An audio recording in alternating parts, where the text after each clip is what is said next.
Hello and welcome to another episode of Stuck in a Meteor Shower, the podcast that takes you on a journey to answer those deep and burning cosmic conundrums. I am your host, BJ6.9, aka Brenton, and this is my co-host, the artist formerly known as Space Matt Man, aka Space Chad Man now, aren't you? Say hello, Chad. I don't know. I don't want to. You're not saying hello? Well, I don't want to say hello. I'll say hello for you. Hello. That's what you sound like to me. Oh, really? Thanks, man. Yeah. Today is our Easter special, which will actually be released X amount of weeks after Easter, so just know that whenever you're listening, it's probably not Easter. But we hope you had a good one. Yeah, happy belated Easter. Belated Easter. This week's topic was suggested by one of our listeners, Cadet G Swizz, and they asked, what do dogs think about when watching TV? As always, if anyone listening has any thoughts or ideas for topics you want discussed, make sure to drop a comment and let us know what's on your mind as you soap up those knees. No, I'm not being a bad boy, Liam. Knees. On a late autumn's eve. Not getting cancelled this week. Not cancelled this week. So strap yourselves in as we set off on another misadventure amongst the stars to answer those nagging and sometimes barking mad shower thoughts. You ready to blast off? Always. Always. I like that sigh. We were in the middle of recording another one and then apparently cut out and everything just went to trash. Okay. Alright, let's do this. You ready?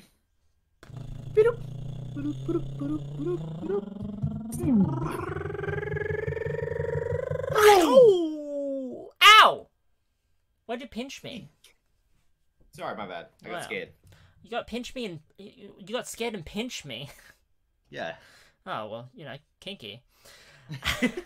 How you been? I'm living the dream as always. You're living the dream?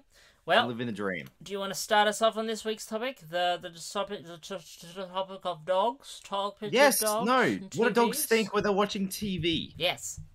Well, here's the thing, is that I unfortunately have a very young dog, 3 years old. Unfortunately.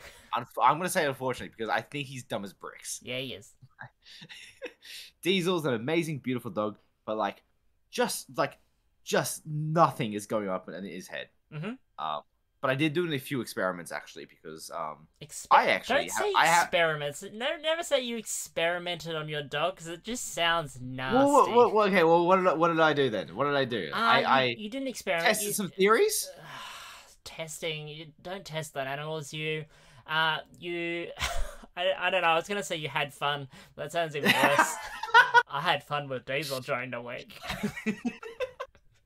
Long story short, I put him in front of a TV and played a bunch of different TV shows and movies. All right. Yeah. Found out though, doesn't give a damn about any sort of TV cast or movies. I've seen dogs sometimes get I've seen a few videos of when dogs watch horror movies and a jump scare happens, they actually get scared or terrified. Yeah.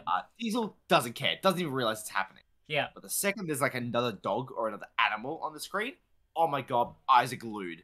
But they aren't glued in the sense of him watching it. They're glued in the sense of him wanting to attack it. And I have a very expensive TV. I don't want him sort of dolphin diving into that. Yeah, that's very fair. I spoke to a couple of people at rehearsals on the weekend about what they do with their animals. And Scarlett was there, who is our upcoming tech wizard at our upcoming season of Love, Death and Beans at QMC. Tickets are now released, so make sure to get them. There'll be linkies in the descriptions, under the descriptions below on this video. But Scarlett has a cat, and apparently she plays... on YouTube, you can look up, ambient videos or something to play for your pets while you're away, and she plays pictures of birds and stuff flittering around, and I think that is so maddeningly dangerous because I can just imagine that cat pouncing and destroying that TV. Yeah, that's the thing, is I've seen I remember those ads for a few years back. They were constantly showing me buy this channel and get a subscription to watch dog TV. That way you can have nice calming things for dogs to use while you're away at work. And it was just other dogs on the screen. I'm it takes one excited pup to try to jump into the screen that you're going to have a really bad day. A real bad day. A real bad day. Was it called Dog TV? I think it was called Dog TV, eh? Do you remember those TV. ads? No, I never saw those ones. I saw a lot of those ads. I don't know why. My mum's dogs. Old one, young one, middle one. Whenever there's barking or anything on the TV, she loses her goddamn mind and will just set the others off and set off a twilight bark, and there's just no stopping it at that point. You've just got the next 10 minutes. You just got to turn it off. It takes ages to watch anything on Disney because Disney has just so many animals, and whenever any one of them makes a sound, an animal sound and not a talking animal sound, it's gone. That's it. That's just a selfish fucking dog. Yeah, but you know, she's lovable. She's lovable and cuddleable and schmubbable and blah blah blah. But we haven't defined the question. What do dogs think? Not what they do. What do they think? Well, it's good that you said that because I looked this up, and according to www.amp.hillspet.com, it's not uncommon for dogs to take an interest in nature shows featuring animals and moving about. And according to Stanley Corrin, PhD, a psychology professor and author of several dog books, including How Dogs Think. On-screen animals must be The animals must be real to trigger a reaction. Cartoon critters don't spark the interest of our canine friends. Bullshit! I just talked about how my dog lost her crap when we were watching Fox and the Hound the other week. So I call bullshit. Every time bullshit. my dog sees Zootopia, she fucking loses her mind. Exactly. Right? Furthermore, Dr. Corrin, do dogs watch TV? Yes, but a pup's vision differs from that of a human. Apparently, they see the greys, right? Yeah, but apparently I didn't know this. I thought because dogs have such good sniffers and are such good tracking animals and just could probably be much more better much more better. I'm losing my ability to think and talk as this podcast goes on. Apparently their eyes aren't that good. They have 20/75 vision when compared to our 20/20 vision rating. Wow, really? Yeah. So if you're watching TV from like 2 meters away, your dog would have to be within a meter of the screen to actually see what you're seeing. I guess that's why it makes sense whenever dogs do watch TV, they're really close to it. Have you noticed that? But wow, I didn't know that dogs are kind of blind actually. Yeah, they have half the vision that we do. No. Do you know why it's called 20/20 vision, by the way? Not really. Not see, I was curious too. So 20/20 vision is because when they're testing your vision, they often test your vision at 20 feet away from the letters that you're there, and you score 20/20 vision if you're able to read the bottom line or most of the bottom line from 20 feet away. That's the imperial system. We use the metric system. So if you use the metric system, it would actually be 6/6 because you're not 20 feet. You're 6 meters. 6 meters is more than 20 feet, though, isn't it? No, it's 20 meters. Okay, well, I obviously just don't know the. Oh no! Thing. Wait, 20 meters. 20 feet is 6 meters. Yeah, 20 feet, 6 meters, yeah. Oh, okay, well, there you go. I don't know what I'm talking about. It's my research and I don't even know what I'm talking about. So it would be 6/6, but 6/6 doesn't sound as good as 20/20. Yeah, true. Yeah, we don't... 20/20 vision sounds great. Because I think it's also more defined because it's people say I have 18/20 or 14/18. Yeah, do you know what those numbers mean when it's 20/20? It's referencing each eye and how well it is in terms of vision. They might actually have different visions in different eyes. So they might have an 18, 16 in one eye, and then something 14, 12 in another eye. But the term 20/20 vision applies to what you see and then what the average person sees. So the first number is your eyes, and the second number is somebody else's eyes. So if you have 20/40 vision, what you see at 20 feet away is what a person with quote-unquote normal vision would see at 40 feet away. So the larger the second number, the closer you need to be to see something. Ah. So if you've got 20/15 vision, that means that what you see at 20 feet away, the average person would see at 15 feet away. So it means you've got better eyesight. The lower that second number, the better your eyesight. I feel like if you have eyesight like that, you have an inbuilt zoom feature, and I think you are different. You are different. Not I feel better, if you- different. Different. You're the next step in evolution, and that makes you better than me, which makes you different. Do you wear glasses, No. Chadman? Do you think you're going to wear glasses? I think I should be wearing glasses. Yeah, you're a squinter? Not really a squinter, but like when it comes to like anything that has electronic sort of lights, like lights that go up on signboards, stuff like that, can't see, just gone.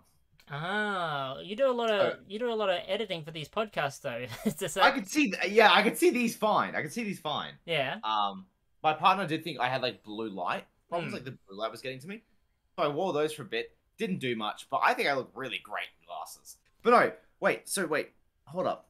If dogs have worse vision than humans naturally, what if my dog's just more blind than another dog? Like, how would I find? I would have to go test that, wouldn't I? I suppose so. You could. I don't know exactly what they would put on those little like ABC charts. It would just be like woof, woof, woof, bark, And woof. Yeah. Which and they have to respond with the correct bark or woof. Yeah, bark, woof, yeah. snarl. Yeah. What else? Whine. That's about it. Those are Complain. Complain. Yeah. And then just hello. Just to really throw you off. You've had Diesel for a while, yeah? Yeah, about 2 years now, I think. A year and a half, I think. Is Diesel the type of dog to get lonely and destroy things while you're away? Oh my... Alright, so... Alright, let's fucking do this. Diesel... He was surrendered, our SPCA. Yeah. We were told that he was surrendered because he's a very energetic dog. He's a Australian cattle cross staffy. A lot of energy. Oh, yeah. Loves to do things. The family that had him while he was a puppy growing up had a baby, and he was too rough with the baby. So they're like, hey, look, we can't have him around, unfortunately, send him to SPCA. And we were like, he's beautiful, we'll take him home. He was a little bit malnourished at our SPCA, but I think it's just because they have, like, specific diet requirements for their dogs there. Like, they have really, like, I think they have strict health routines, something like that. Anyway, over the year, we have realized several things. One, he despises getting picked up to the point where he will claw, attack, or throw himself off you. He despises water. If you pick up his water bottle to pick it up, he will run away, tail down, ears down, as far away from you as you can. Even if you just pick it up to fill it back in, even if it's empty. Yeah. Bathing him is a nightmare. I have to hold him and get bathed with him for him to get bathed. Yeah. He hates thunder to the point where he will furiously shake while you're holding him if you're anywhere pointing thunder. Jeez. He has separation anxiety. If I put him outside and leave the house, he will cry the entire time I'm gone for 8 hours of my work shift until I come back home. But if he's inside the house, he's normally okay. But I can't have him inside the house, though, because he will just eat shit. He'll eat shit? He'll just eat shit. What's the most expensive shit he's ever eaten? An old roommate of mine, he ate your roommate? No. No. He ate, an old roommate's collectible plush they got from Japan. Oh, thank God. What do you mean, thank God? Oh, you started out, I said, what did he eat? And you were like, well, an old roommate. So, like, if it's between old roommate, which, I would understand why he's an old roommate if he was eaten by Diesel, or, plush toy, I think it's probably better he ate the plush toy. Yeah, well, Diesel's very, like, defensive around other dogs. He doesn't like other dogs. Okay. But, like, the second he, like you nag him up, he does a lot of play fighting. But he's the dog that won't, like, bite you or anything. He'll just simply put his mouth around you. Like, I could do it. I'm not going to, but I could. Yeah. I could. I could kill you at any moment, boy. But I'm not going to. I could just take your hand. Yeah. I'm not going to, but I'm going to put my mouth over it to just let you know how well I could take it. Yeah, he can basically take it. Take it real good. So, yeah, my dog's a fucking he's a needy mess. A needy mess? Yeah. So So yeah.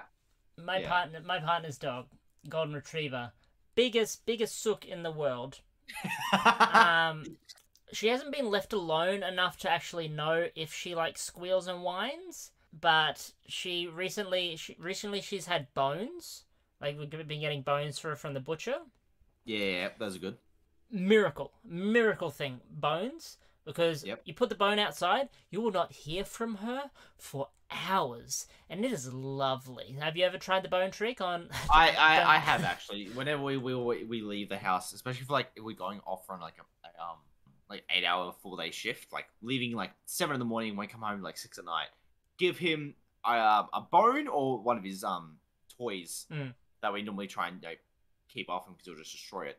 But yeah, bones work wonders. Bones work fucking wonders. God, I didn't realize how wondrous they were because I had dogs as a kid when growing up. Bones would only last them like 20 minutes, not because they went through them, but because they would chew them for a bit and then they would go bury them, and then like that was it. That was sort of they'd forget where the bone was. Yeah, they'd spend and the rest of the day trying to find the bone. So it would actually end up damaging everything far more because there'd just be holes everywhere of them trying to find where they dug their bone. Yeah.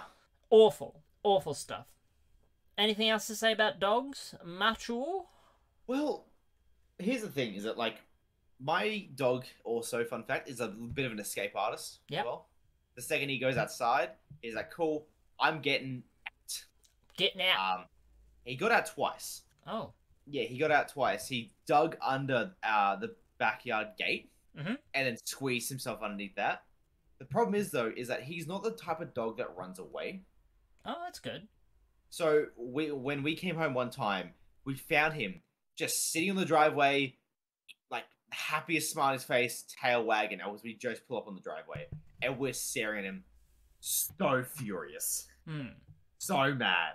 So mad. He's sitting there like right there. He's like, I got out. Damn I right got out, did. you sons of bitches. He got out, but he didn't go. He didn't run away though. He was a good boy. No, but he got out, Brenton. Yeah. What did he succeed in doing so? He got out. That was a success. And the second time he got out, our wonderful neighbors across the road put him in our side gate and like locked that in. So the side gate has like where our like water stuff is. Yeah. It just left him in there, and it was really weird because when we got home, we heard barking, but it was from the other side of the house. So we had to do a bit of a double take of like, what the fuck? We got two dogs. How did he do it? Yeah. And then it wasn't until like a neighbor came like an hour later. I'll let you know. By the way, we found a dog in the driveway, put in the side because we were like, this motherfucker just got out one place to get himself stuck in another place. Yeah. Like what? Yeah, so, my dogs never really got out much as a kid. The only time they ever got out because my dogs as a kid they were also really big babies. That we got a lot of complaints about the dogs whinging all day while we were at school. Yeah. One day when I was waiting for the bus, I remember, just sitting there waiting.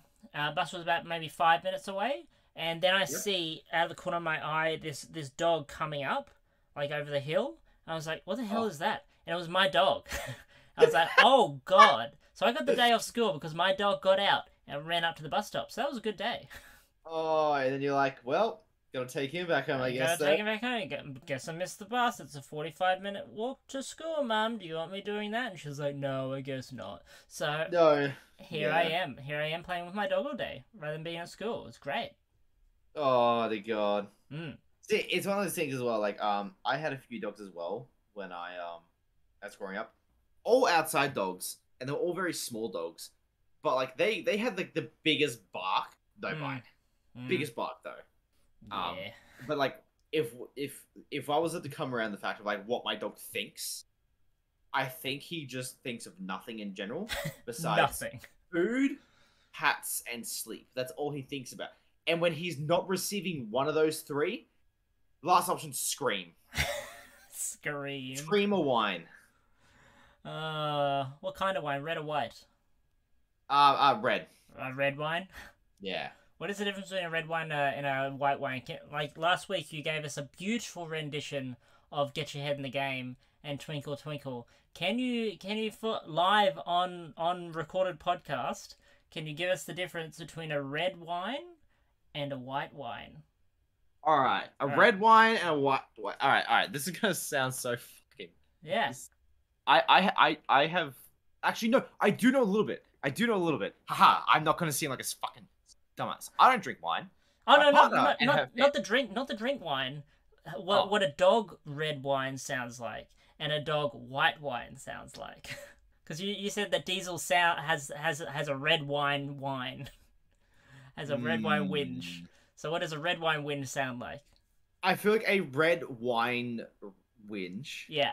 Is more like they're screaming like they're about to get stabbed. Okay, so give us a rendition. Go on. Go on, what does it sound like? I come home and all I hear is oh, that's all I hear in the backyard. I just come on. Okay, so clawing at the gate. So red wine sounds like Yep. White wine sounds like a white wine sounds more like the whole like nudging nose thing, or then just like slowly like whining against. Oh, I don't know that we picked any of that up on the. Oh really? On the mic, yeah, probably a bit too quiet. Okay, so sort of like a rubbing. I'll rub the mic. Does this sound like what it sounds like? No. Oh. It's just like it's like a faint like take the red wine and just dump the volume off it. Ah, okay.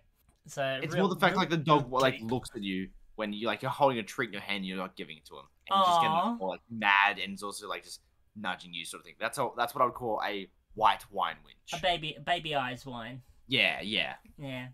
That's fair. Well, I think that's about all I've got on dogs.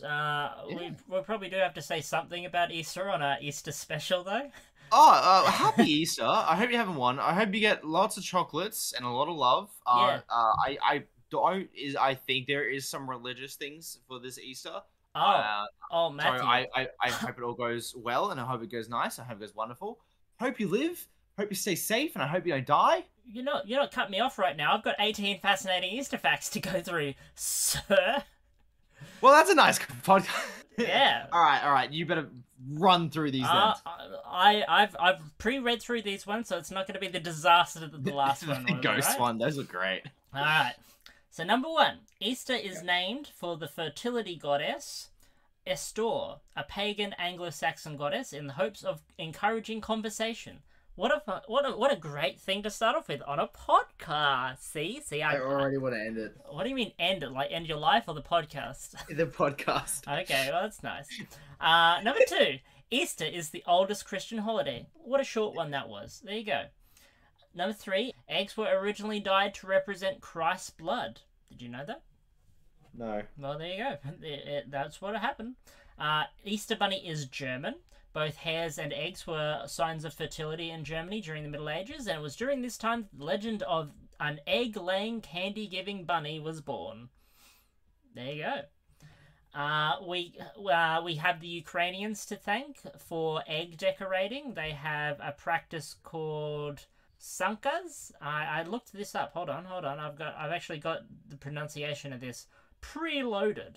Sankas, Ukrainian. Can you hear this? I can hear this. I can hear this. Well, you just talked over it. Hold on, one tick. You hear that? Paisankan Ukrainian. Paisanka. Paisanka is egg decorating. Is the practice of painting eggs.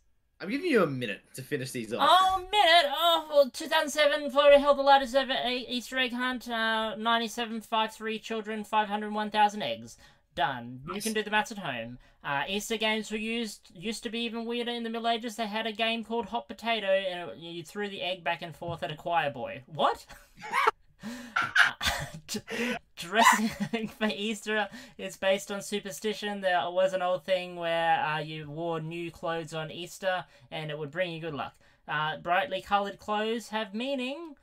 Floral prints folks wear are meant to as a tip of the hat to the spring of arrival, which is weird because spring, Easter is always in autumn for us. Only a dozen states represent Good Friday. We're not in America. World's tallest Easter egg was made in Italy in 2011. It was 34 feet. Jesus Christ, that's a lot of feet. I don't know that. Transfer to meters. Matt, go. About 11 meters. 11 meters tall, just egg. We go for the ears. Typically, go for the ears of the bunny first, which is barbaric. Dark chocolate isn't the go-to sweet. It's milk chocolate. Well, obviously, that's not even a fact. 17... Anyway, that's it. That's no, all the no, time no, we I've got got the 3 podcast. more. 16. Sorry, I just blew your ears off then.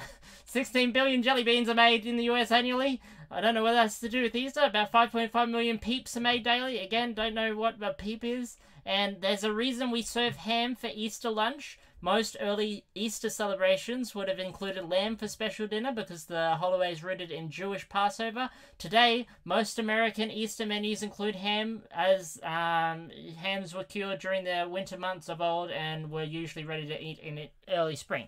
Done. What's your Easter fact, Matthew? My Easter fact is the fact that I'm going to eat a lot of chocolate and get fat and gain a few kilos, alright? Oh yeah, don't make sure not to eat the Ferrero Rochers or the Kinder Surprise because you'll get, what's the thing from eating raw eggs? Salmonella? Yeah, salmonella. Don't eat those, kids. Yeah, don't eat those. It's bad. Anyway, thank you everyone for joining us here. We are going to talk about a interesting topic, actually, for next time. Time travel. Yeah. Time travel. Do you believe in it? To believe in time travel. Do you believe in travel? Is it possible? I mean, we are in space. We can find a few wormholes around. Absolutely. There's one right over there. Oh my god, it's sucking us in. We better end this one quick. You have to, oh no! Oh! Be safe, have fun! Don't die! What's the name of the podcast? You stuck in a mini